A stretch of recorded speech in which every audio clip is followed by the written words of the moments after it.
camera. Today is Monday, August 17th, and my name is Tony Hilliard. I am a volunteer at the Atlanta History Center, and with me is Joe Bruckner, another volunteer, and Sue Verhoff, the senior archivist here at the History Center. We're here today to record the oral history of Mr. Jim Crawford, who served in the United States Marine Corps during the Vietnam War. Mr. Crawford's oral history is being recorded for the Library of Congress Veterans Oral History Project. We are honored to have you with us today, Jim, and we would like to thank you for participating in the project. Would you begin by telling us your full name and the city you live in? My name is James F. Crawford, and I live in Atlanta, Georgia. Okay. Can you tell us a little bit about your early years, your upbringing, where you were born, and kind of what life was like for you as a youngster? Be glad to do it first, but thank you all for having me to do this. My mother was from Duff, Tennessee, and my father was from Andrews, North Carolina.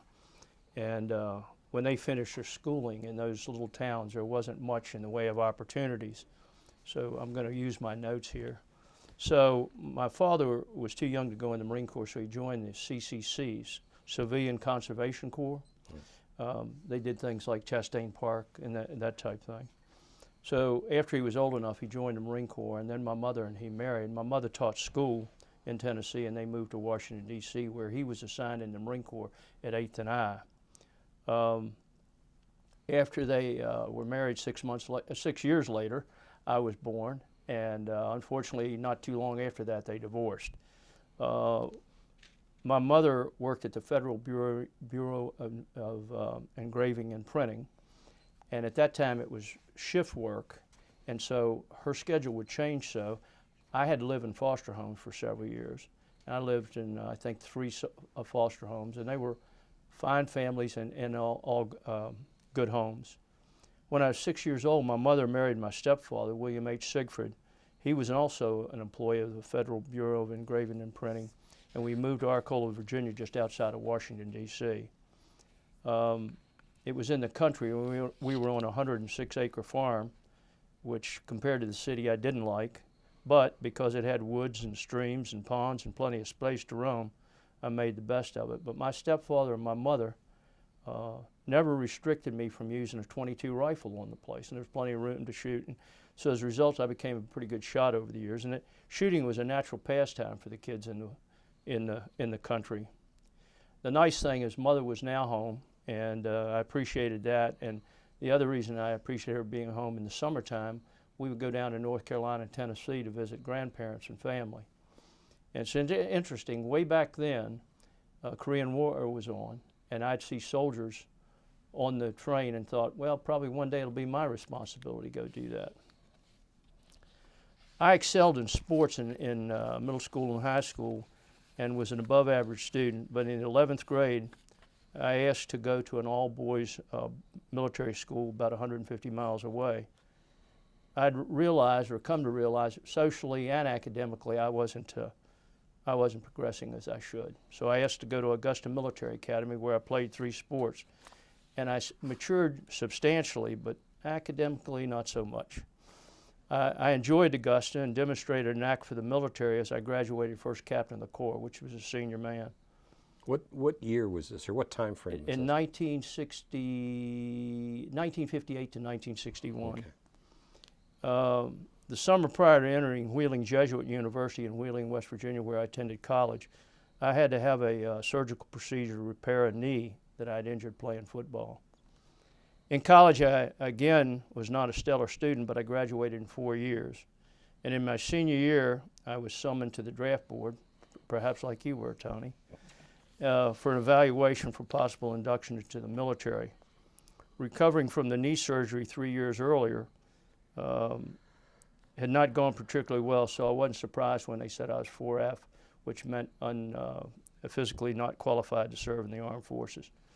So I began to prepare to enter a civilian career, a civilian workforce, and after graduation in the spring of 1965, the Vietnam War was escalating rapidly, and I soon learned that companies didn't want to hire young men like me because they'd invest money and train them and what have you, and then they'd be pulled away from military service.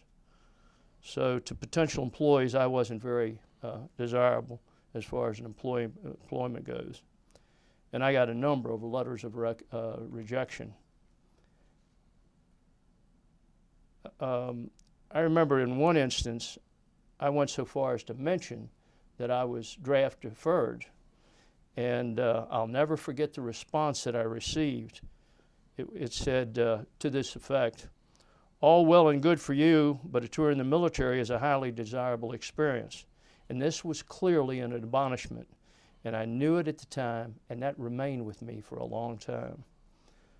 I secured a sales position with Wheeling Steel Corporation upon graduation. I was fortunate to be with such a reputable employer. Toward the end of my training, I elected to undergo a second surgery on the same knee, not because it was so noisy, but because I had another motive. After completing a 9-month training program in steel processing, sales, marketing, etc., I was assigned to St. Louis. First, I was in inside sales for a short time, then outside sales. A nice position for a young man with an automobile, traveling, expensive account, etc. By now, the conscription for the Vietnam War was at an all-time high, and I saw many people my age join the military. But many were enrolling in law school and graduate school and becoming teachers or joining the clergy, not because they wanted to enter these professions, because they didn't want to serve in Vietnam. I despised them as draft dodgers, and soon categorized myself as one of the same because I wasn't going to serve. But then I gave a great deal of thought of how someday I may regret my lack of service, especially during wartime. I'd been running and built my knee back up and decided to visit my friendly Marine Corps recruiter. You know where this is going. Because of 2 surgeries on the same knee, he doubted I would be accepted, but submitted my application to Officers Candidate School. Remember, the war was escalating and they needed people. What year was this? What time? 1966. Okay. I'd graduated college in '65. Surprisingly, it came back approved. October 16, 1966, my uncle and I watched the conclusion of the World Series on television, and he drove me to Marine Corps Base Quantico, where you've spent some time. We arrived late afternoon. Deciding to arrive late proved to be a big mistake. Those who arrived earlier completed their processing and were in the rack with lights out. For those who arrived late, we finished processing at 2:30 a.m. This was the first time in my life I'd ever had a haircut at 10:30 at night.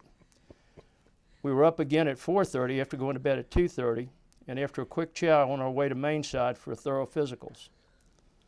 The first station was to check our vital signs, and because my blood pressure was high, the corpsman immediately told me I was not physically qualified. I explained the lack of sleep and stress of the morning was surely the cause of such a high reading, convinced him, let me rest a few minutes and take it again. He did, and again I failed, but not as badly as the first time. I used my skills of persuasion that I learned in sales training and asked him to lie down and take it a third time. He did, and again he said, you failed. I said, look, each time my numbers have declined. Let me try it one more time. 4th time, he had forgotten about me, and he came back, and he took it again. He said, I'm sorry, you're still too high. And I said, and this time I used logic. I said, 4 times we've tried this. Each time the numbers decrease. If I had more than 2 hours sleep and hadn't been yelled at since 2:30 this morning continuously, what do you think the odds are? Well, there are a lot of people going through that day, and a lot of people were trying to figure out how to get out of it. And I think more than anything, he appreciated I was trying to stay in. So he said, go on to the next station. Get out of here. Well, the next station proved to be a challenge too. That's where the orthopedic was located. And as soon as the corpsman opened my record book, he said, 2 surgeries, same knee, not a chance. How'd you get in here? He actually asked me that. How'd you get in here? And I said, well, I had a surgery that didn't go well, but the second one I used to correct the errors for the first. And I think I'm pretty well qualified. And he said, no, you're not qualified with two knees like that. And so he was being more obstinate than the first corpsman I had. And just then I heard a corpsman doing a screening, orthopedic section as well, And he told a young candidate, he said, you're going to have to see the orthopedist. And I said to the corpsman, with due respect, is it possible I could visit with the orthopedist? And he was insulted, but he said, you're wasting my time and yours, but you can go in and see him. So the doctor looked at the knee and without hesitating said I'd not be able to withstand the rigors of OCS, much less the basic school. And I told him I'd at least like to try. And so he gave me a chit and said, you can't do a deep knee squat thrust, you know that exercise. Yeah. And he said, I'll let you go, but you can't ever do this exercise. So he gave me approval and wished me luck. So when we went out to do the daily dozen, you know the first exercise, right? Right. Deep knee squat thrust. And so I held up the chit like an idiot, and the NCO leading it said, what is it, candidate? And I said, well, this chit said, yeah. I said, the loser. This chit says, he says, you know what you can, I won't repeat on camera, you know what you can do with that chit. So you got a feeling of how that went. But anyway, I see the physical. And now back at Camp Upshur is where we started. Aside from the long runs, OCS was really not difficult for me because Augusta had prepared me, Military Academy, had prepared me pretty well. Because of training, I was able to help others who struggle and some who thought they wanted to quit. I changed their mind several times. I understood close order drill well enough to lead the platoon in drill competition. And toward the completion of OCS, I suffered severe back pain, but with the assistance of muscle relaxers and aspirin, I was able to complete all events, and I graduated. So this was right at the end of the year, December '66. Between OCS and the basic school, we were given 2 weeks leave from December 15 to January 3rd. Since I lived near base, I reported sick bay every day during those 2 weeks virtually, and had heat treatments to my back. Shortly after our classes were resumed, I was admitted to the base hospital at Quantico and then transferred to Bethesda. There I received surgery for herniated disc. I was in the hospital for 3 weeks, then a couple of weeks bed rest, followed by 30 days convalescent leave. The surgeon saw me at the conclusion of all those leaves and informed me I was to be medically discharged because I was not physically qualified to serve in the Marine Corps or the military service. And he told me that he just let a Marine major go through the door that had the same operation that I'd had, and he said he's getting out on a 12% disability. I politely objected to this decision and convinced him not to sign the papers. He reluctantly agreed to place me on limited duty for 6 months so I could attempt to re-enter the basic school. I do not believe you can withstand the rigors of the basic school, but he signed the papers, or he didn't sign the papers, let me go back. And I made it through the basic school a year later with some challenge, but I graduated. Can you just describe what the basic school was like for those who might not know? Sure. The basic school was about 5 months. We were compressed. Usually on the basic school you got weekends off, but we didn't because they were in so great need of lieutenants in Vietnam because we were having high casualties at that time. This was like '67. And the basic school offered you an opportunity to see all the MOS's, military occupational specialties in the Marine Corps. You learn about tanks, infantry, artillery, supply, admin, communications, artillery. And the idea was you got exposure in how they worked and how the organizations were structured. But more importantly, you had at least a whiff of what you might want to do. So when you finish that class, finish that course, you'd say, well, I want to be an artillery officer, I want to be a communications officer. Did that answer your question? Yeah, it did. Thank you. So while on convalescent leave, during that time, I became engaged, when getting ready to go back to the basic school, became engaged and later married. I graduated the basic school in the top 10% of my class because of that ranking, I was permitted, as you remember, I got to choose my MOS, military occupational specialty. So I selected infantry, artillery, and tanks. My commanding officer saw my choices and called me into his office to tell me, in spite of the privilege of being selected and having the privilege to select my MOS, he was going to overrule me.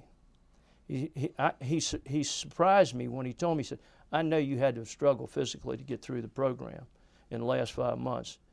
He said he was concerned any of those 3 MOSs I selected would find me medevac shortly after arriving in Vietnam.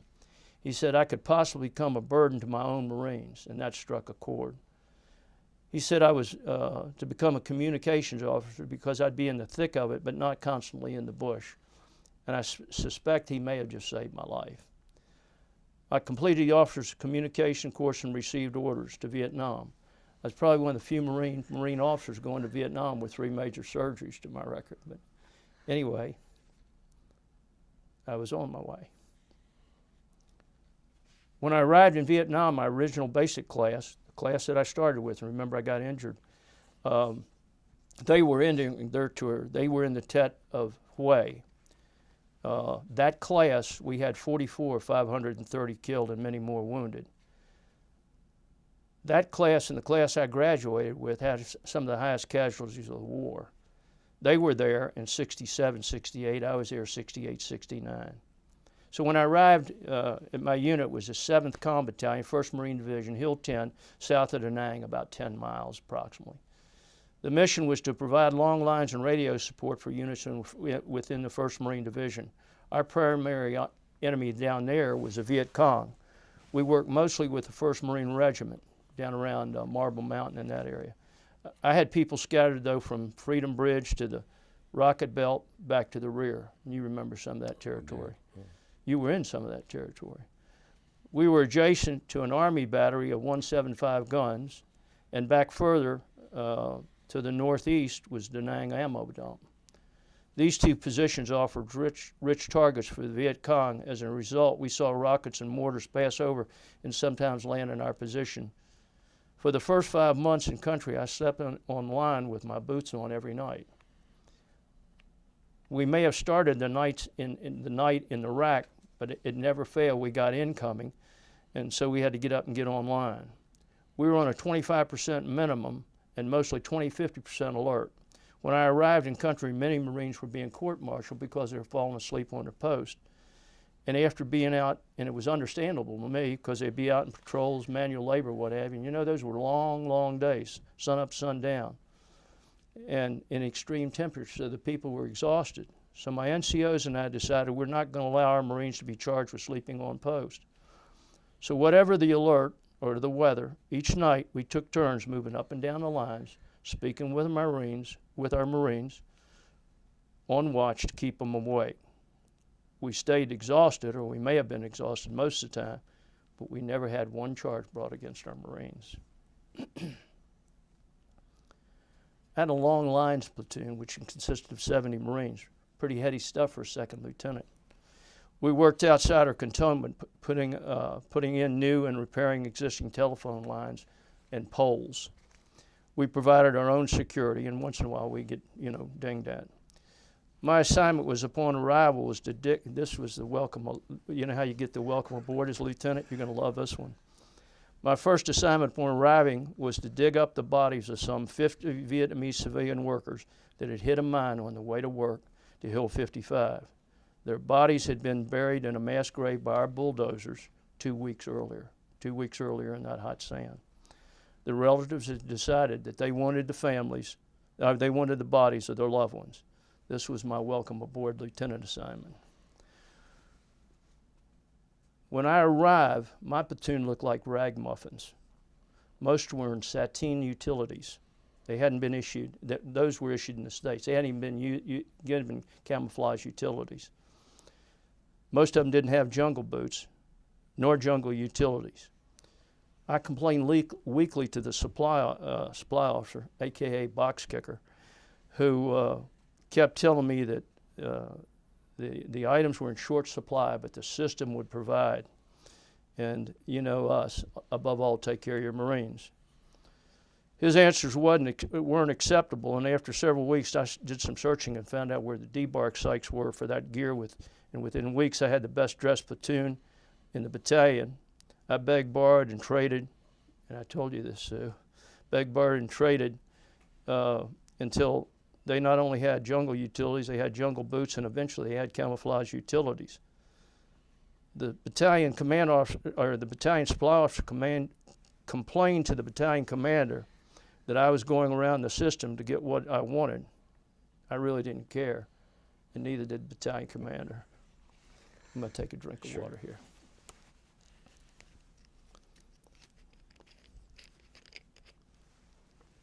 Take your time. My Marines waded through ankle-deep mud to take showers, which wasn't a very nice situation. So I asked the CB unit that I found, again scrounging, back by Da Nang, if they'd come poured a large slab for my Marines. And it was a big slab so they could be past the mud. And they did. The CBs didn't realize they were coming so far out in the boonies, and they were really nervous. But we gave them security and nothing happened. But my Marines were tickled. They didn't have to walk through mud. Next, I went to the wing. Not very proud of what I'm about to tell you here. I went to the wing and surveyed fuel tanks, surveyed me and damaged. You know, there's big tanks on a wing, enough to hold enough water for everybody to take a shower because they'd run out every day. For the tank, the airman said he wanted a case of steaks. It's probably the biggest lie I've ever told in my life. I looked him right in the eye and said, "You got it." And here's an Air Force airman sleeping in an air-conditioned hut or building. And of course, we were lucky to be in Southeast Asian huts, and I had about as much chance to get him steaks as I do about being an astronaut today. But anyway, I got him for him. I mean, I told him I'd get him for him, but he never got them. And then I found some Bunsen burners so that the water could be heated. My platoon was tasked with putting in a line of telephone poles up the side of a mountain, 1st Marine Division, used at their signal hill. And this was key terrain for them because it was a location of their antenna farm, a major communication site, and great observation for the valley. I believe a mountain, it was very steep, and I believe it's called Monkey Mountain right there at Division. You may know. But anyway, it had high elephant grass, covered most of the terrain. There were no trees for shade, and the temperatures exceeded 100 degrees. There was no breeze through the tall grass.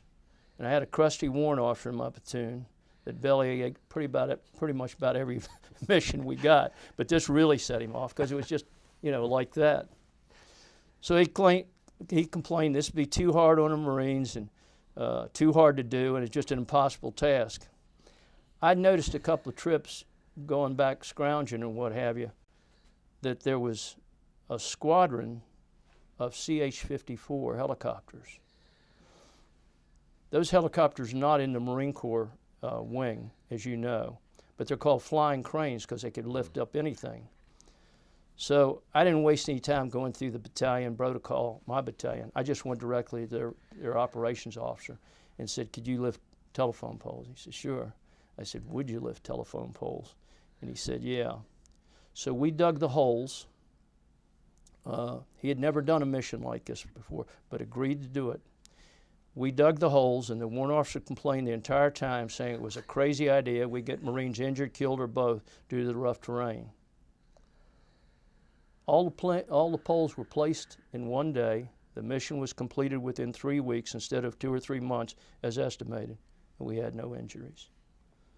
I'm sure the battalion commander had heard complaints from some of his staff, but he never asked me how I got clothing, support from the Army, or the CBs. But he could be sure I was resourceful. One day he called me to his office, and I thought I must be in trouble. Our cantonment consisted of a Southeast Asian huts, which are tents that have kind of hard backs around them. One butler building, and a little hooch we called the Leaky Tiki, which served as the officers' club unless it rained. All of this was surrounded by a 360-degree berm, which was like a trench. You knew that. Which we'd take cover in, and we'd return fire or fire weapons from. The colonel began telling me how our enlisted men had no E-club or slop chute. that's where you drink beer or that type thing. You know that, Tony. And that they sat on ammo boxes or in the dirt to drink their Coca-Cola or their 2 allotted beers. He said he knew I was capable of getting things and wondered if I could get enough lumber and sheet metal for a building for them to build a club. So I was given a bill of material, and within 3 weeks I delivered everything they requested plus some. They even had enough material to build a few tables, and they were delighted, and so was he. A short time later, the battalion commander told me he was sending me 1 week to 1 week legal school in Okinawa. Now, we've talked, and you never heard me say anything about going to legal school. I reminded him I was not an attorney, which he politely told me he knew. The school provided, though, an opportunity to sleep in a rack, take showers, eat 3 good meals a day, and eat plenty of pogie bait. For those who don't know, pogie bait is junk food. Although never mentioned, I believe the school was a payback for my help with the E-Club. A few weeks later, I'm going to take another drink of water. Thank you.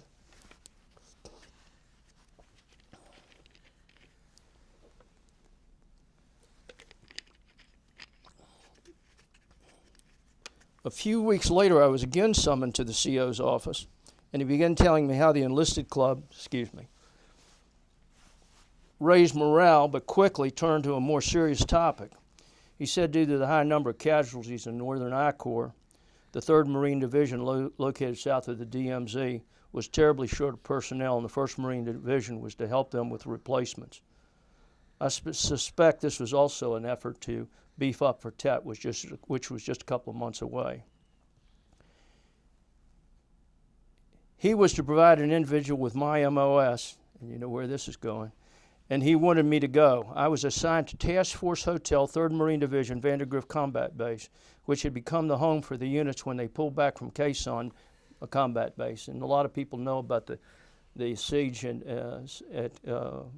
Quezon. Well, they pulled back out of the range of the guns that were over in the North Vietnam. This was the forward headquarters. It had become the forward headquarters for a brigadier general who was also the assistant division commander. This was also headquarters for 9th Marine Regiment. The mission here was substantially different from down south. Here we were up against the North Vietnamese army, and they were far more formidable foe than Viet Cong. I was there for approximately 4 months in support of 9th Marines, 4th Marines, 26th Marines, but mostly 1-9 and 3-9, and some of 4th Marines. This was during the 1969 TET, which was most referred to in Ashaw Valley. A particularly rough time in the war in general, but particularly up here where we were. We lived in bunkers there, and we lacked communications equipment and consumables, so I made the 200-mile trip back to south to Da Nang and my battalion 4 times to scrounge gear.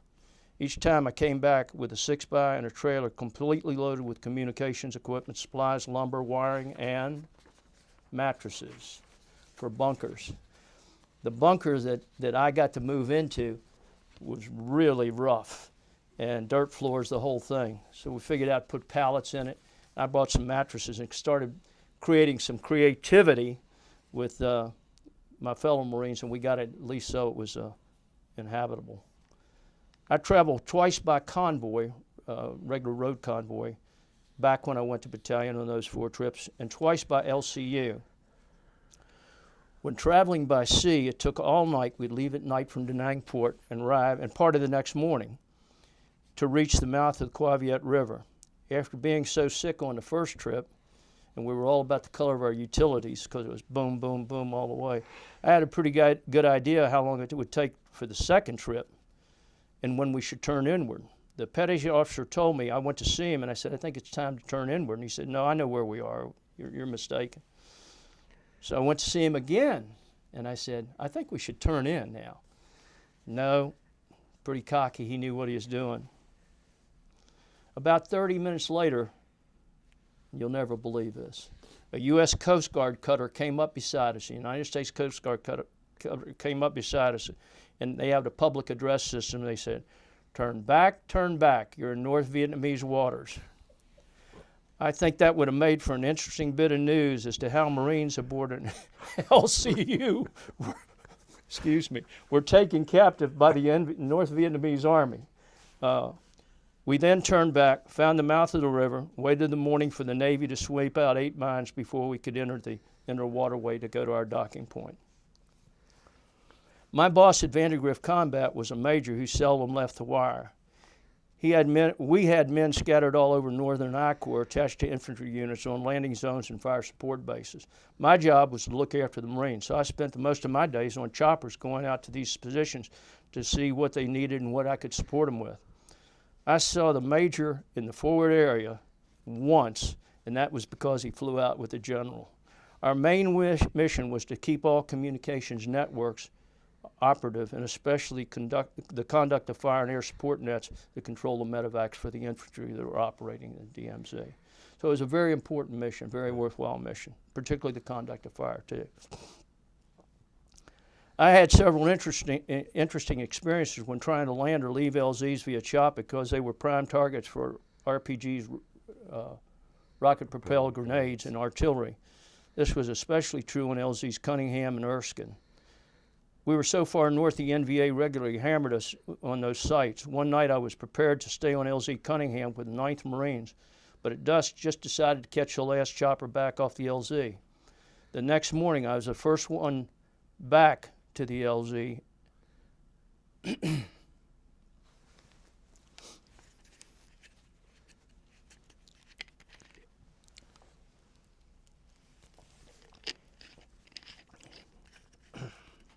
Excuse me, and learned that they had been overrun.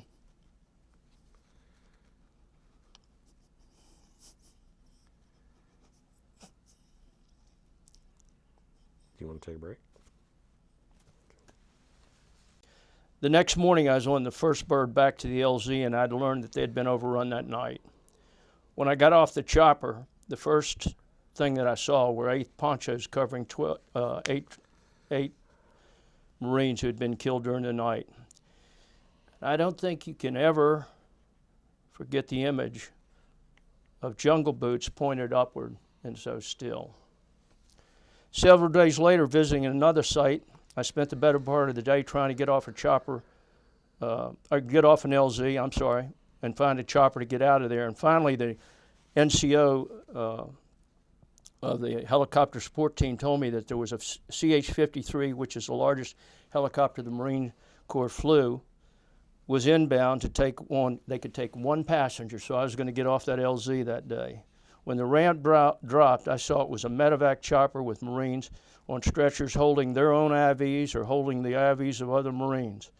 Many were bandaged and propped up against the bulkhead. Everyone on that chopper, with the exception of the crew and I, had been wounded. Weather was bad during the first part of the year, and the high altitudes did not help.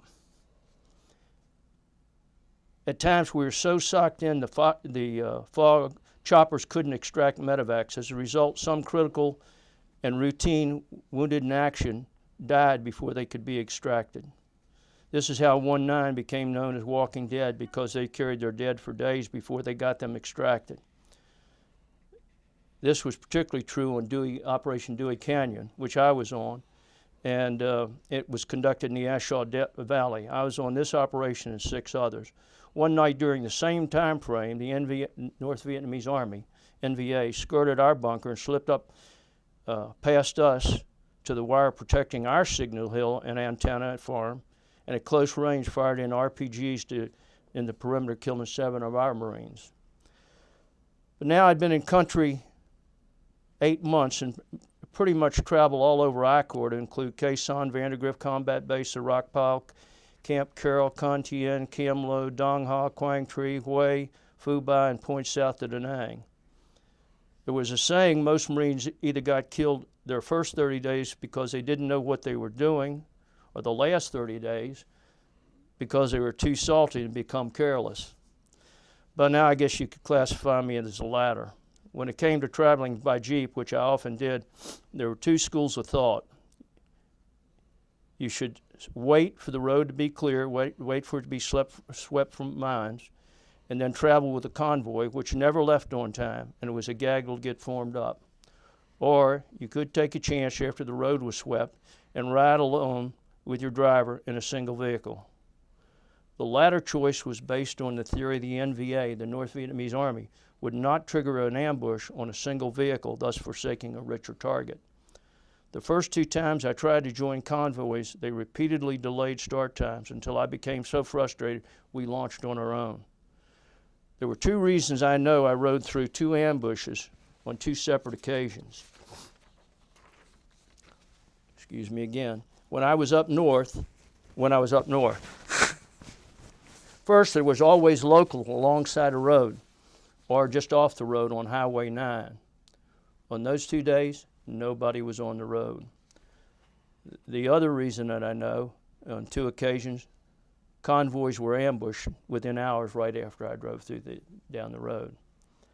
During my last visit to battalion of the 4 to pick up gear, my battalion commander told me I'd done a good job and been up north long enough, and I was to have a replacement. In a few weeks, I received a message Lieutenant White was on his way to take my place. He arrived, and in 2 days, I showed him around, introduced him to the staff, explained our mission, gave him a good debrief. And just as I was getting on the chopper to leave, he mentioned, "Did you know that battalion's not at Hill 10 anymore?" I said, "No, this is interesting news," because I was trying to get choppers to another location, and you know how hard it is to get there and then get back. He said, "No," he said, they had moved to China Beach. The drawdown was starting, and they were now on China Beach. So late that day, I found them on China Beach, clustered in tents and mount-out boxes. And in my mind, I still had 4 months remaining on my 13-month tour in Vietnam. The CO had previously thanked me for doing a good job up north, so I remembered that when I requested to see him. I told him in a professional manner I'd prefer to stay in country and not go with the battalion to Okinawa, because I believe I was better suited for the field rather than garrison. And as many things as I barred and stole, I was probably right. He was visibly surprised when I asked him to please try to find a billet so I might remain in country. And he asked me, he said, "Are you sure you want to stay here?" And I said, "I do." He told me to find a rack, get checked in, and he'd be back in touch with me. 2 days later, he called me at his office and he said, "You're going to be the communications officer for 9th Engineer Battalion near Chu Lai."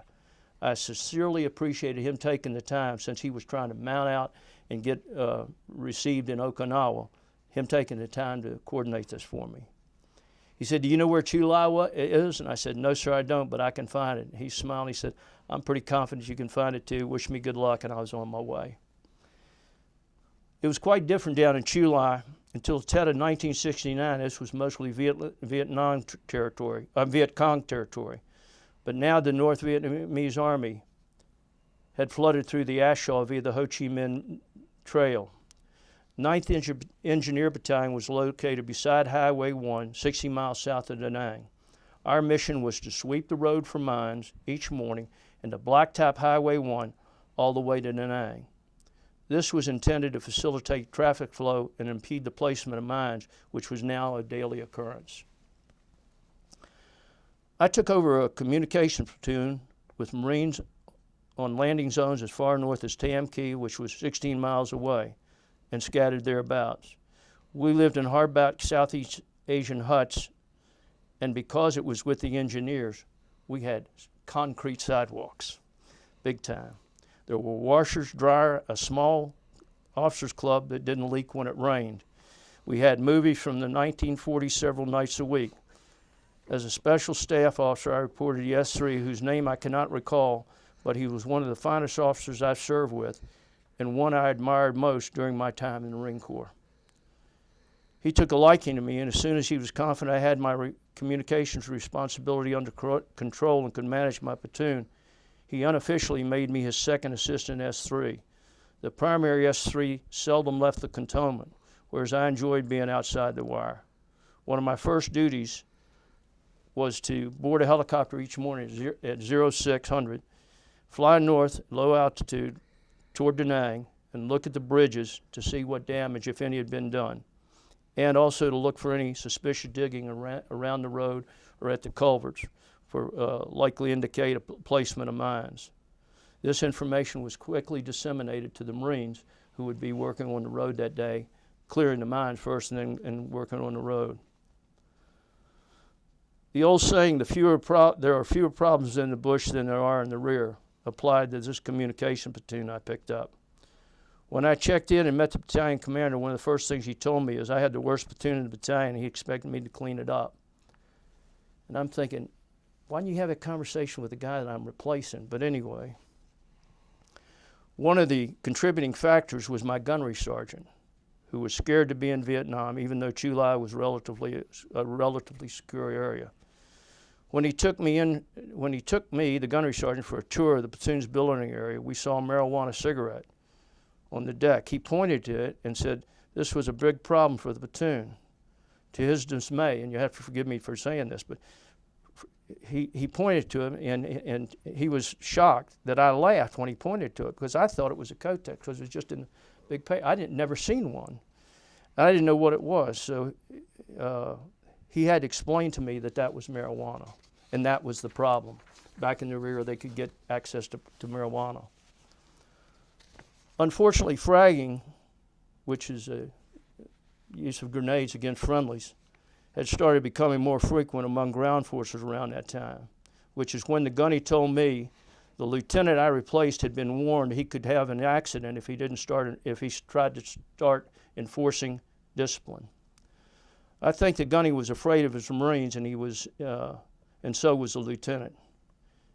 He also didn't like me thumping on a couple of screw-offs and told me he feared that we'd be investigated because of abuse.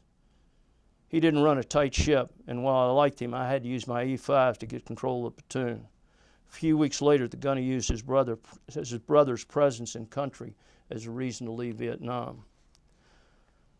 I pretty quickly identified the troublemakers and confirmed who they were with the NCOs, and I took action. I sent the hard cases from the comforts of the tents of Chu Lai that I mentioned, hardback tents, to the bunkers of LZ Baldy, where they received incoming every night. One of the leading troublemakers would call me daily asking on the radio if he could come back to Chu Lai. I got a tip that they were smoking dope up there, so I went up there and went through one of the bunkers and found marijuana. That sealed it for the leading troublemaker. He stayed in LZ Baldy until he rotated home. There was a Marine in the bunker when I found the dope. I knew him. I knew he didn't smoke dope, but he wouldn't tell me who it was. I tried to get it out of him. He also remained at Baldy until he rotated. Back in Chu Lai, I'd pretty well figured out the remaining ringleaders with help from my sergeants. Several of the troublemakers had long ago decided they had ignored sergeant's orders. So I met with my sergeants and instructed them how to cause individuals to fall out of their racks on their heads. It was a type of code red, but not a lot different than I learned in OCS. I told them which morning to execute the drill. Remember, I left at 6 o'clock in the morning, but I told them which morning to execute the drill, so I'd be sure to be in the CP. They did, and the screw-offs came immediately to see me and tell me that they were being abused. I listened very carefully to their crap as though I cared, and then I surprised them when I said, "I'll be back in my sergeants." I told them they're screw-offs and they'd expect more of the same if it didn't square away. All the sergeants needed was the backing of their platoon commander so they could do their jobs. A short time later, the platoon behaved like a Marine unit. I had a lesser problem with, around that same time, I had a Marine said, "I'm not going out on any more patrols. I've seen enough. I'm not going to do it." And I said, "You need to pick up your weapon." He was insistent he wasn't going to. I went to see the old man, call the MPs, and last time I saw that Marine, he was looking over his shoulder with handcuffs on his way to the brig. We had 3 Marines from our battalion get separated from a patrol while slightly north of our command post, CP, which was heavily controlled by Viet Cong. Patrols sent out to find them had no success. One night, about 3 weeks later, they made it back to the wire. Various villagers had protected them by hiding them to keep them from the VC to be killed or captured. Need to get another drink of water. Excuse me.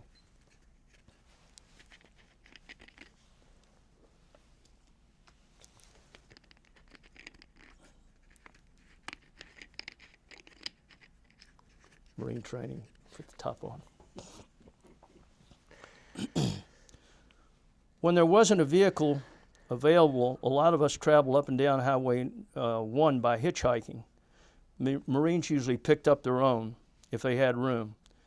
We didn't do this at night, only during the day, and seldom alone. Toward the end of my tour, like a lot of Marines, I became a bit careless. Near dusk one night, I was on Highway 1 near dusk with no Marine unit close by. Suddenly, all traffic just stopped, and the sun was all but set. I realized I was in a very bad situation in an area where the 3 Marines had escaped being captured by the VC. After nearly a half an hour passed, a Vietnamese civilian came along on a motorcycle, and I was able to flag him down. In pidgin English, I told him I wanted to go to Chu Lai. He motioned me to get on the back of the bike, and off we went. But then suddenly he turned down a dark road into a small village. I was sure I was in deep trouble. I didn't have my rifle, but I had my .45. I pulled it from my holster and placed it to his temple and said, Chu Lai. In 45 minutes, we arrived at the battalion's gate, the main gate. It was now dark. I dismounted and reached in my pocket. I still feel bad about this. Reached in my pocket to get the driver some money, and I realized we never needed money in Vietnam. I had $5, and it was funny money, the monopoly money we used. And even worse, the money was of little use to him because he used piastres, or he could use US dollars, but not the funny money. And if I'd had the presence of mind, I'd have borrowed some money from the Marines that were on the gate, but I didn't think of it.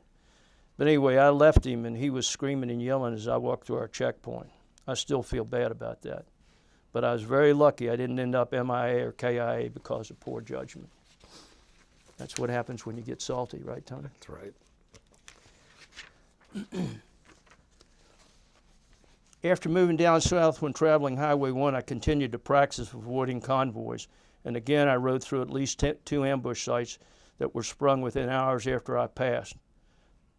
And again, I consider myself fortunate, even though I used bad judgment. With my 13-month tour completed, I was headed back after a stop in Okinawa, where we were debriefed and told, don't walk alone, walk with someone else, watch yourself, even civilians in the United States will jump on military and beat them up. I never had a problem, but I thought it was really odd, or a heck of a note. After fighting for your country and being gone for 13 months, you had to be cautious around your own countrymen. When I walked off the plane through the crowd, meeting the flight in Virginia at Dulles, I walked right past my mother and my wife, and neither one of them recognized me because I'd lost so much weight. Now, when I say I lost so much weight, it was 25 pounds, but they didn't recognize me. It probably had something to do with that Clark Gable mustache I had, too, which was promptly shaved off. Shortly thereafter, I reported to Marine Corps Base Quantico for assignment. First, they wanted to send me to the range because I'd won the Marksmanship Award at TBS for combined aggregate and pistol and rifle. And I reminded them that was a dusk to dawn assignment. I was just coming back from Vietnam. In short, give me a break. Next, they wanted to send me to TBS or OCS to take a platoon, through the series, but I reminded them that I would be out because I had just about 4 months left on my tour. I reminded them I'd be out before a platoon would finish the series. So I was assigned as an instructor editing MCI training manuals for the Marines who wanted to, MCI Marine Corps Institute, who wanted to gain knowledge about their military occupational specialties. It was really a hokey job. The day I was discharged from the Marine Corps, I drove directly to Cleveland. My wife and I drove directly to Cleveland, and I resumed my working career, now with a larger steel company. My daughter was born 6 months later, and about the time I completed training. I was assigned to Atlanta as requested, but after a few months it was decided I should continue to work as an inside salesman because the economy had slowed. Since previously I'd done this work as an inside salesman and outside salesman as well before joining the Marine Corps, I knew I was losing money. So I began to look for another opportunity outside the company when Omaha, Nebraska opened up. So I took it. Good success followed. My son was born in Omaha, and I was then promoted to Rockford, Illinois, the company's largest volume sales territory, second largest volume sales territory. I had good success, but a year later resigned to join a company called Toledo Scale, owned by Reliance Electric. I completed a 3-month training program, moved back south to Mobile, Alabama. Again, success followed, and I was promoted to Memphis, and 24 months later to Chicago. Exxon had bought Reliance Electric and decided that the Reliance and the Toledo Scale Group should be merged. The reason I'd left the South, the only reason, was to be groomed for a regional position. But with this merger, there were going to be fewer opportunities, so I asked to come back south. Excuse me. So I came back to Atlanta, working for Reliance, and shortly thereafter, after Exxon sold Reliance, the two companies were separated again. I later resigned from Toledo and then joined. Reliance had 3 groups, the electrical group, the scale group, and a telecom group, and I joined them. So altogether, I was with that company short of 24 years. And along the way, as I said, I joined the telecom group, and then after 7 years after that, I retired. Along the way, I had a divorce, remarried 25 years ago, and helped raise 2 stepchildren. We have 4 children and 6 grandchildren, all here in Atlanta. When I moved from Cleveland to Atlanta in 1969, upon getting out of the regular Marine Corps, I attempted to join 3 United States Marine Corps Reserve units, but was told all 3 had no billets for officers. I didn't know an officer coming off active duty could bump a reservist, but the reservists knew they weren't going to be called up, so all the reserve units were filled. When I moved to Omaha, as I mentioned, took that opportunity, the instructor for 2 Marine Corps Reserve units called me and said, "I'm in need of officers." I joined the reserves in 1970 and served until 1996, retiring a colonel with 29 and a half years of combined active and reserve service. During my reserve service, I was an OIC, XOCO, S1, S3, Assistant G3, G3, and liaison officer, serving in 11 different reserve units to include Omaha, Moline, Mobile, Memphis, Chicago, Atlanta, Washington, D.C., New Orleans, Jacksonville, and Charleston. Once while delivering a brief as an S3 for an infantry battalion for an upcoming operation, I looked in the audience and I saw the major who was the S3 in 9th Engineers in Vietnam. At the break we chatted and he asked me why I wasn't wearing a Bronze Star. I said I had received no decoration after Vietnam. He told me he had wrote a recommendation for me to receive a Bronze Star with Combat V. I thanked him for his thoughtfulness and for his kindness and wished him well, and I didn't think I'd see him again. Surprisingly, several months later, I received a Navy commendation with the Combat V. The commendation was submitted for a Bronze Star, but it was downgraded to the Navy commendation. I remain appreciative of him having served with him and for his excellence as a Marine Corps officer.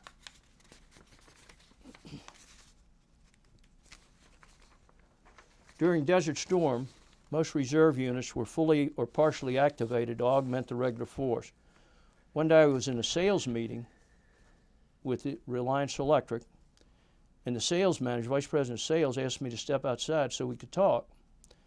So we went into a meeting room, and there sat the president of the company. The 3 of us exchanged pleasantries, and then the conversation returned to my reserve status, and I was asked if I was called up, what would I do? Without hesitation, I responded, "I will go." The president told me about a commissioned officer in another division of the company who was resigning his commission. And I'd heard some of the medical and dental officers were doing the same thing. It seemed they were ready to accept monthly paycheck during peacetime. When the country really needed them, they were not going to be inconvenienced to make a sacrifice. The president then asked if I left for active duty, what would they do? What were they to do? And I said, well, hopefully I wouldn't be gone too long. Somebody could fill in for me for the short term. If it was a long-term situation, my position would need to be filled, and perhaps they could find something else for me when I came back, when I returned. The questions were clearly rhetorical. I realized then some civilian employers who had been giving lip service to the Guard and Reserve, and that's all it was. At least it was with my company. And I was very disappointed in both men. I knew reservists with other employers who were also told to choose which profession to which they would have an allegiance. The short version of the message is, get out of the reserves. My decision, along with the refusing several assignments that would have required me to, that decision, along with refusing several assignments that would have had me to leave Atlanta, in essence was a career ending for me with Reliance. The way I was treated thereafter made it apparent. The day Desert Storm ended, I received a letter from the Marine Corps telling me where I was to report on receiving orders. I missed that one. Sometime later, the economy took a downturn and I was offered a severance package, which I accepted and moved on. I then joined Nortel for the remainder of my working career, which was the best job I ever had. I peaked at the right time. After retiring, I coached football for 8 seasons, the last 6 at Marist School. I've taken this year off from coaching due to health issues, but hope to return next season. I sometimes question if I was right to be so insistent in joining the Marine Corps. I could have probably taken an easier route or not served at all, considering my injuries that I sustained. In the past several years, I've had a knee replacement for the knee that was operated on twice before joining the Marine Corps, and a second back operation to treat the same area injured while in OCS. Excuse me. I'm now fighting prostate cancer, which is attributed to being exposed to Agent Orange. My answer is this. General Douglas MacArthur. My answer is this. General Douglas MacArthur had it right. It's about duty, honor, and country. This is what matters. It's our worth. I believe I had a debt to pay. I hopefully paid it well enough so my children won't have to. I have no regrets. No regrets. Semper Fidelis.